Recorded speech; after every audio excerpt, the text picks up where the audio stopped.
Un esplendoroso día de mar sereno y cielo restallante se había echado sobre el mundo, como si quisiera despedirme a lo grande. Rodeado de góndolas repletas de visitantes, mi embarcación surcaba briosa las aguas esmeraldinas del Gran Canal. A babor y a estribor se alzaban los palacetes de basamentos heridos por el limo y la cochambre. Olía a podredumbre escondida y a pis de gato, y se me ocurrió comparar a Venecia con una bella aristócrata que ha olvidado lavarse las axilas. Las gaviotas proclamaban versos quejumbrosos sobre nuestras cabezas y un blanco cisne, quizá desorientado, batía sus alas junto a la escalinata de un pequeño muelle que daba a una bonita residencia deshabitada. Sentía el deseo de decir algo en voz baja, a modo de homenaje a la ciudad que dejaba atrás, y recordé lo que Manny McCarthy cuenta que el sabio veneciano Paolo Sarpi musitó en su lecho de muerte, acontecida en 1623. Esto perpetúa, que dure siempre.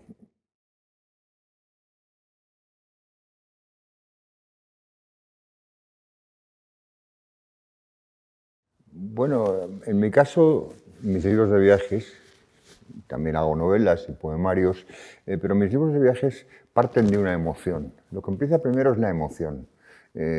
Algo que he leído, una música que he escuchado, una película que he visto, una nostalgia de algo impreciso.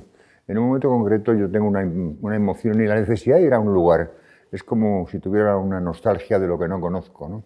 Es una expresión que me gusta, ¿no? Y entonces, primero de todo es la emoción. Y una vez que la emoción se produce, empiezo a diseñar un viaje. Un viaje y la idea, todavía quizá un poco vaga del libro, ¿no? Estudio mucho durante unos meses la historia de esos lugares donde voy a ir, los escritores de los que voy a hablar, si en ese caso hablo de escritores, todo lo que puedo saber de ese lugar. Y luego ya preparo un itinerario y luego empieza el viaje. Empieza el viaje y ya todo cambia.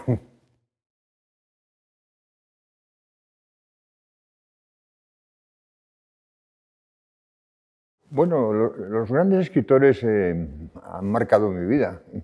Y yo soy un apasionado de la lectura, antes que escritor. Me he hecho a mí mismo leyendo. Yo que soy un hombre agnóstico, no creo en nada, en principio, digamos, divino, ¿no? Respeto a los que pueden creer en el catolicismo, en el islamismo. Me parece bien que vayan a Roma una vez en su vida o a la Meca. Bueno, yo me gusta ir a los lugares donde yo he crecido como hombre, que es leyendo, y a los lugares donde fueron una serie de escritores y vivieron o idearon un libro y que ese libro pues a mí me ha cambiado o me ha hecho reflexionar o pensar. Yo creo que un buen libro es un libro que te cambia y un buen viaje es un viaje que te cambia. Entonces, en cierto sentido, yo ambas cosas las tengo muy unidas. Y en este caso concreto del libro, del Suite Italiana, lo que se produce es sobre todo que encuentro 4 escritores con 4 libros que me han entusiasmado durante toda mi vida, que resulta que de alguna manera o nacieron en el caso de uno, o vivieron en el caso de otro, o se inspiraron en el caso de otros dos en territorios italianos. Y además entre ellos hay un nexo de unión, que es el hecho de que nacen en un periodo previo a la Primera Guerra Mundial y crean su obra entre las dos guerras, en ese periodo turbulento, en ese periodo en el que tantas ideas se derrumban y tantas ideas llegan y tantos muertos hay en el camino. 2 guerras mundiales es mucho decir, ¿no? Y claro, los 4 escritores son Thomas Mann, Rilke, James Joyce y Lampedusa. Yo creo que cuando más se conoce al escritor y más se conoce su vida y sobre todo se está en los lugares donde él o concibió la obra o vivió o nació, se comprende mucho mejor ese libro. Quizá porque uno pone por su parte pues una cierta mítica, dice, estoy en el lugar donde James Joyce paseaba mientras urdía el capítulo 13 del Ulises, por ejemplo, ¿no? Quizá pongo yo muy demasiado de mi parte, pero bueno, también había una mística en la literatura, no solamente está la mística de la religión, también la de la literatura. Y yo creo haber encontrado, visitando estos lugares, desde luego, evidentemente, haber encontrado el sentido de una buena parte de las obras. Por ejemplo, si quieres hablar de la belleza que retrata Thomas Mann en La muerte en Venecia, la belleza tan próxima a la muerte, la belleza enlazada con lo terrible, desde luego ahí lo tienes, en Venecia. Si quieres hablar de belleza, pues Venecia está ahí. Hombre, está muy deteriorada, pero Venecia sigue siendo un lugar muy hermoso, ¿no?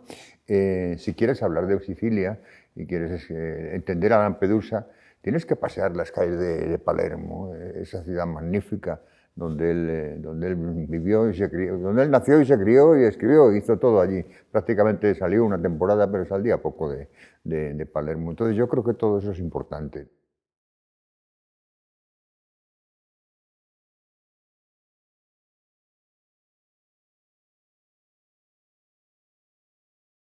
Bueno, deambular creo que es la mejor manera de viajar. Es cierto que es un privilegio tener el tiempo para, en un momento determinado, decir, en vez de ajustarme un programa de 10 o 15 días, tengo un mes o dos para irme por ahí y hacer lo que quiera, cambiar el rumbo de mi viaje, cambiar los destinos, de pronto encontrar una cosa que no has oído hablar de ella y coger ese camino. Lo bueno es desviarse del camino, lo bueno es improvisar, lo bueno es que te sorprenda un poco la vida, ¿no? Pero en ese sentido se parece muchísimo el viaje a la literatura. ¿Qué es la literatura? La literatura también es un proceso de creación para el propio escritor. Es un proceso en el que va descubriendo, cuando va llevando adelante su libro, va descubriendo nuevos caminos, va descubriendo de pronto que un personaje que había concebido, por ejemplo, como el centro de su historia, no quiere serlo, y sin embargo un personaje lateral que no iba a ser el centro de su historia dice: el protagonista soy yo.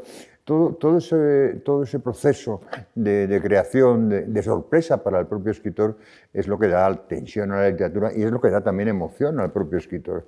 Si no tuviera que escribir simplemente aquello que ha planeado fríamente, tal y como lo ha planeado, se aburriría muchísimo. Pues sería como pasar a limpio una guía de teléfonos con una máquina de escribir, pero no, es lo contrario. Y en el viaje sucede lo mismo. Evidentemente, cuando en un viaje cambias el rumbo del camino, cuando das la vuelta para otro lado, es cuando el viaje empieza a entrar lo imprevisto y comienza lo que se llama la aventura. La aventura no entendida como matar a un tigre con las manos, no, la aventura entendida como asomarte a lo sorprendente. Curioso, la palabra aventura rima con literatura.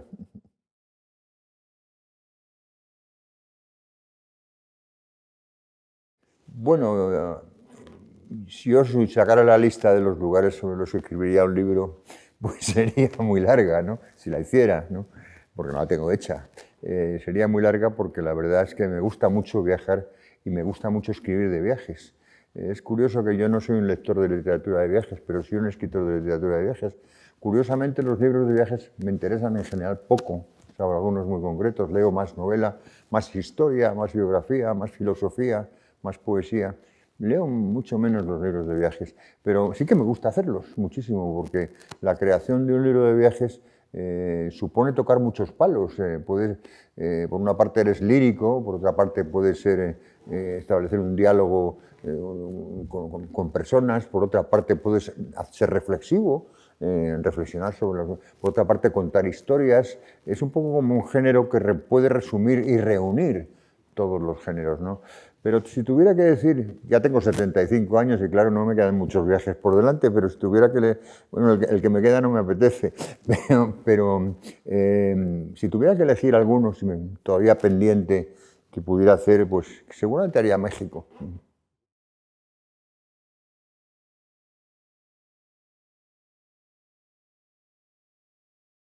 Bueno, los libros que recomendaría son los que cito y los que me han hecho viajar a estos lugares en este libro de la suite italiana, ¿no? El primero de todos es el con el que empieza el viaje, es en Venecia, y es La muerte en Venecia de Thomas Mann. Thomas Mann fue un escritor muy prolífico, un escritor muy bueno, con un premio Nobel merecidísimo. Hay mucha gente que no lo merece el premio Nobel y otra gente que lo merecería y no se lo dan, pero en este caso Thomas Mann es uno de los grandes, ¿no? Y ese libro, que es un libro pequeñito, un libro no muy largo, ciento y pico páginas escasas, ¿no? Pues simplemente habla de una cosa que a mí siempre me impresiona mucho y que me ha interesado mucho, que es hasta qué punto la belleza puede ser destructiva, ¿no? Hasta qué punto dentro de la belleza se concentra lo terrible, ¿no? De eso han escrito mucha gente, pero yo creo que con la claridad que lo ha hecho Thomas Mann en La muerte en Venecia no ha habido ninguno. Es un libro con un fondo terrible sobre una belleza maravillosa. Otro libro, el libro Las elegías del Duino, de Rilke. Rilke fue un poeta extraño, un poeta que creía estar en contacto con un mundo mágico, no era espiritualista, no era un religioso, no era creyente y sin embargo creía en los espíritus, creía en un mundo onírico y era un poeta con una capacidad tremenda de captación del oscuro, por decirlo de alguna manera. En ese sentido se enlaza mucho con Thomas Mann, porque curiosamente son contemporáneos, uno es austriaco, uno es checoslovaco y el otro es alemán, pero escribía el checo, Rilke escribía en alemán y bueno, podían estar en los mismos círculos literarios, nunca se conocieron, nunca se encontraron y sin embargo no se llevaban bien y al mismo tiempo están en la misma dirección. Cuando empieza Rilke con su libro de los elegías del Duino, ¿quién me escucharía en los cielos si yo clamara? Y habla de que todo ángel es terrible. Está un poco también tocando el fondo de la novela de Thomas Mann, un poco la visión abisal de lo terrible, ¿no? Y de lo bello. Luego está Joyce. Joyce no tiene nada que ver con los otros escritores, y yo creo que con ninguno. Joyce es un escritor tremendamente opaco, un escritor que toda la gente dice, pero si es que no hay quien la entienda, un montón de capítulos. Y hay mucha gente que habla de Rilke y no lo han leído, de Joyce y no lo han leído. Y sin embargo es un escritor que a mí me fascina incluso las partes que no comprendo bien. Pero en las partes que comprendo bien, y lo he leído ya 2 veces, que es mucho decir, ¿no? Pues he visto sobre todo una cosa, que es un escritor con un gran sentido del humor. Yo creo que es un libro escrito con cachondeo, absolutamente, y un poco para tomar el pelo a la gente, ¿no? Hay en el fondo mucho sentido del humor. Era un monstruo de la literatura, sabía todo, había leído todo, hablaba lenguas, y decidió un momento reírse un poco, yo creo, de todo el mundo con ese libro, su Ulises, y además lo dijo en un momento, dice, yo he escrito este libro para que los críticos del futuro estén muchos años lavándose el cerebro intentando decir qué es lo que he querido decir. Dice, es la única manera de lograr la eternidad, decía. Era un cachondo, en definitiva, ¿no? Y entonces vivió mucho tiempo en Trieste, en la ciudad que hablo yo ahí. Trieste es una ciudad muy hermosa, una ciudad austríaca echada sobre el Mediterráneo casi, y bueno, pues llena de contrastes y llena de vitalidad. Y el último es el Gran Lampedusa, que hizo un solo libro en su vida, El gato pardo, y es un libro casi de su familia, es un poco la biografía de su propia familia y de su propia vida, de una aristocracia siciliana desaparecida ya en el tiempo, por supuesto, y que él vivió. Es un hombre que nunca trabajó, siempre vivió de las rentas, aunque al final ya casi no le quedaba nada, y sobre todo es un hombre que se volcó en estudiar literatura. Era un hombre cultísimo, solo leía literatura, y no hacía otra cosa. Ya cuando en los últimos años de su vida de pronto decidió, por una serie de casualidades, escribir un libro, caray, le salió El gato pardo. Y El gato pardo, que no se querían publicar al principio, pues es un libro que no para de venderse, que no para de tener nuevas ediciones, y es un libro en el que sobre todo pues habla un poco también de lo mismo, del fin de un mundo que está abriendo la puerta a un mundo que él ya no comprende, ¿no? Un mundo que era bello y decadente al mismo tiempo, ¿no? En mis libros de viajes siempre suele haber, o casi siempre, no en todos, pero suele haber una referencia literaria y el fondo de la emoción que me ha llevado a esos lugares es literario, es la fascinación con un libro o con una serie de libros, ¿no? Por ejemplo, el primer gran viaje que hice en mi vida, que luego fue el segundo gran libro de viajes, el tercer gran libro de viajes que hice, Corazón de Ulises, es un recorrido por la Grecia clásica, un recorrido literario por la Grecia, literario y filosófico por la Grecia clásica, en los caminos de la Grecia de hoy, ¿no?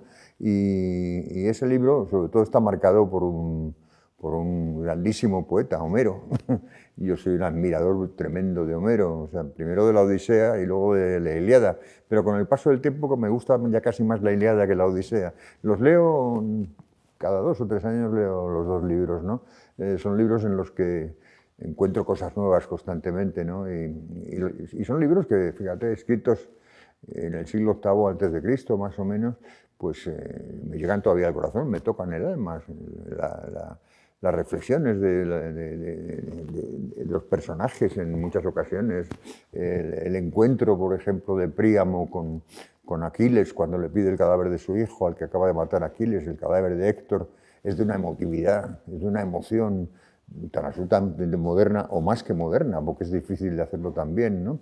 Ese es un libro que me marcó muchísimo, esos libros de Homero, y que dieron pie a un viaje, el viaje que hice en Corazón de Ulises, que es un libro que sigue editándose, y editándose, y hace 20 años que salió.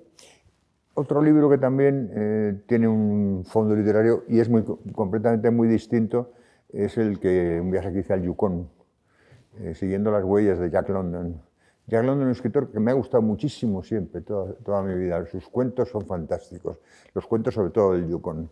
De la época estuvo de buscador de oro, era un pobre chico joven que no tenía dinero y se fue a buscar oro, no lo encontró, pero encontró un montón de historias que le hicieron luego un multimillonario, o sea que al final sí que encontró oro, ¿no? Entonces su peripecia humana es interesantísima, sus cuentos son fantásticos, y cuando la gente dice un escritor para niños, un escritor juvenil, Jack London, no es verdad, es un escritor para todas las edades. Lo bueno es que si es para niños, estupendo, pero es que también para adultos. Hay cuentos terriblemente trágicos que un niño los lea le puede sorprender muchísimo, ¿no?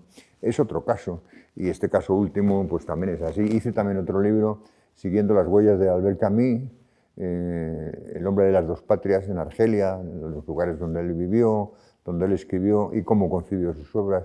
Albert Camus es otro escritor que me fascina, porque es de los escritores que...